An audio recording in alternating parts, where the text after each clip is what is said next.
Question number 7. Which of the following describes the above shown flower? This flower.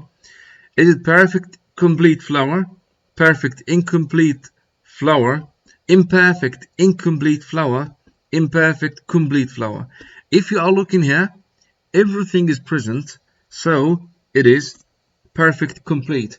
And if you are illustrating what is the meaning of complete flower, here all of the components of the flower are arranged on the receptacle. This is the receptacle. Here, from outside to inside, there is the calyx, which is the first whorl of the flower, and it's made up of sepals that are green scaly leaf-like structures that are preventing and protecting the flower before it blooms. Okay. After this, we have the petals. The petals are making corolla, which is large, which is colorful, which is scented in some cases, and they may contain nectaries that are secreting nectars, all of those in order to attract insects or pollinators. After this, we have the male organ, which is known as the stamen. Stamen is made up of anther and filament. This is the anther, which is the pollen-producing organ. This is the filament, which is a holder. And here we have the female part, which is made up of stigma, which is a sticky surface, and style connecting the stigma to the ovary. And here we have the ovary, inside which there will be the ovule. Inside the ovule will be the male sex cell or the egg. And of course, anther is a pollen-producing organ. Inside the pollen, there will be the male sex gamete. This is the structure of the perfect complete flower. Question number 8.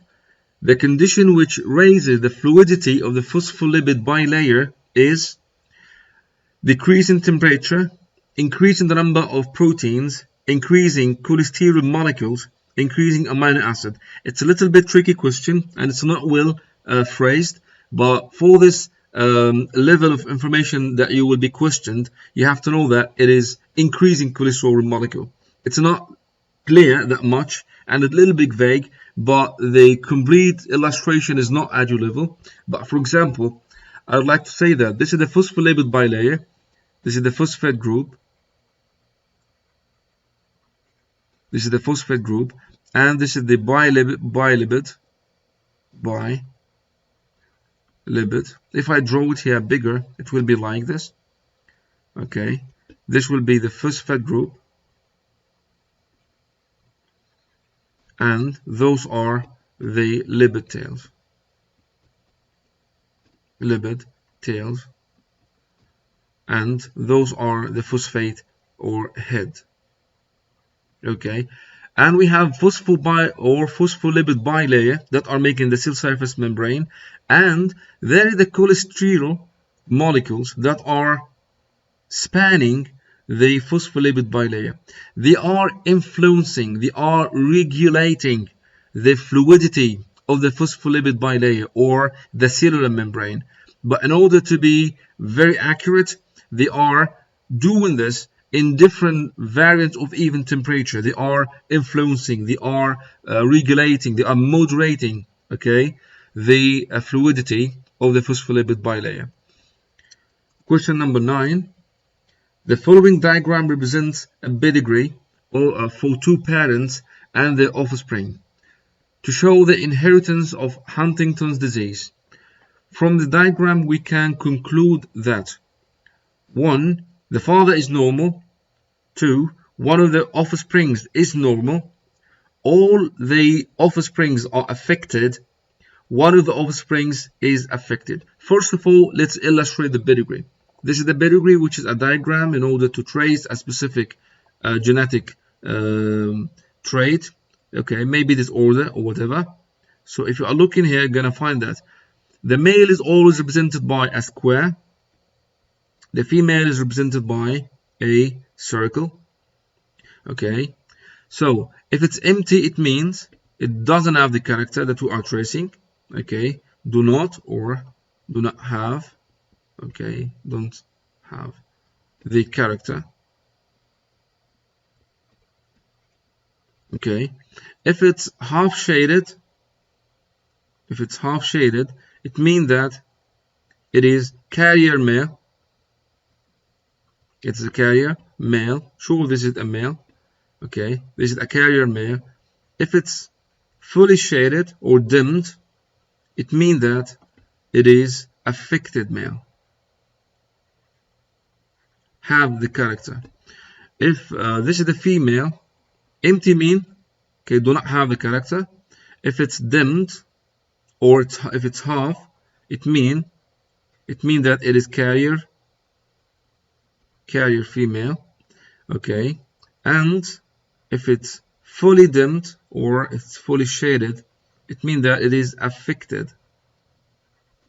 Okay, if you're looking here, the father is normal. Surely not, it's not normal. It is carrier. One of the offspring is normal. Okay, yes, there is one is normal, but it's not the best suited answer. All of the offsprings are affected. No, not all of them are affected. One of the offsprings is affected. Yes, this one is affected. So the best suited answer is one of the offsprings is affected. Question number 10. Which of the following makes salamanders different than lizards?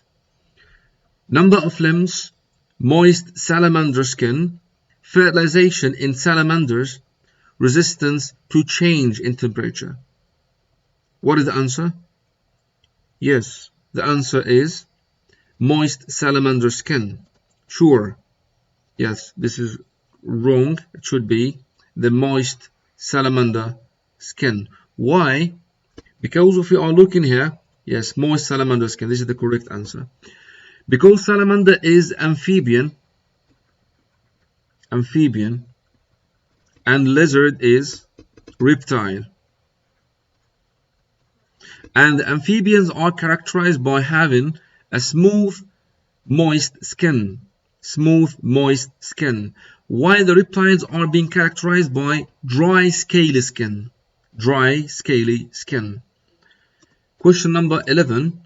A female produces eggs that develop without being fertilized. Is budding, parthenogenesis, regeneration, fragmentation. Yes, sure, it is parthenogenesis. It's most common in here in the bees. If the female lay egg and the egg is not being fertilized, if the egg, there's the female, okay, lay egg, if the egg is not fertilized, then it will be grow into the drones. Okay. It's a good point in order to go through even the terms of budding, regeneration, and fragmentation. They are useful also. So if I look in here, the budding is just a part of the main. Okay, this is the parent, and just making a part of it that will be grow and making a bud. This is known as a bud. Okay, this bud maybe remain in the organ or in the same member of the parent, and they will make a colony, or it may be detached, and if it's being detached, it will make a individual. Okay, here regarding the fragmentation, the org or the organism will be cut into pieces or fragments. Every single fragment will grow in order to make a whole organism. In case of regeneration, it's mostly happening here in the lizard, for example. If an organ is being cut, it will regenerate. It's most, if you look for the tail, for example, if it's being cut, it will be replaced. If one of the legs is being cut, it will be also regenerated. So there's a difference between budding, regeneration, and fragmentation. Parthenogenesis we did before. Last question, question number 12. Which of these protozoans moves with a pseudobode? Pseudo means false. Pseudo means false. Bode means, okay, pseudobode. Bode means leg, okay, or feet, okay, leg or feet. So, Plasmodium, Trypanosoma, Paramecium, or Amoeba. What is the answer? Yes, it is Amoeba. Why? If we are looking here, Amoeba has pseudobode. Those are the pseudobode. This is the pseudobodum, singular. All of those are pseudobode.